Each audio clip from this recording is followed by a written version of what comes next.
Philippine President Rodrigo Duterte Tuesday declared communist rebels terrorists, his spokesman said, weeks after cancelling peace talks with groups waging one of Asia's longest-running insurgencies. Communist rebels have been waging an insurgency in the Philippines since 1968 to overthrow what they call a capitalist system that has created one of Asia's biggest rich-poor divides. In an attempt to boost negotiations, Duterte last year freed top rebel leaders from prison and met them at the presidential palace, but the peace process quickly soured after deadly attacks against soldiers and police angered the president. Duterte signed an order Tuesday declaring two communist groups terrorist organizations, but it would require court approval to go into effect, his spokesman Harry Roque told reporters. The classification targets the Communist Party of the Philippines, CPP, and its 800-member armed wing, and the New People's Army, NPA, accusing them of continued violent acts. The Tuesday order follows a 2002 U.S. classification of the two groups as foreign terrorist organizations.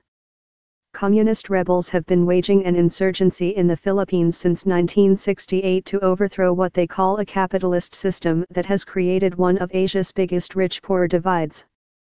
Peace talks to end the conflict, which the military says has claimed 30,000 lives, have been held on and off for 3 decades. Duterte's election last year revived hopes for successful negotiations as the president is a self-declared socialist who has said it is his dream to forge peace in the Philippines.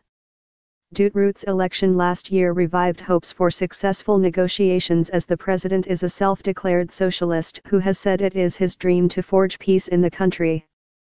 But he cancelled peace talks in November after a rebel ambush in the southern Philippines killed a police officer and a 4-month-old baby. Duterte has also accused the communists of plotting with his political rivals to destabilize his rule. He has since ordered the arrest of more than a dozen rebel leaders freed last year, and has threatened to shut down mining companies that yield to insurgents' demands for money. Roque said Tuesday's order would allow the military and the police to crack down on people funding the rebels. The military said the declaration would also make its operations against the insurgents more effective. We can now address without any hesitation and with all the means and resources available to us the increasing criminal and economic sabotage activities of these terrorists, military spokesman Major General Reyes Titudo Padilla said. Chief rebel negotiator Fidel Agcaoli of the National Democratic Front, a group linked with the communist rebels but not targeted by Duterte Tuesday, denied that the NPA was a terrorist group. But he said the communists would not question the declaration in court.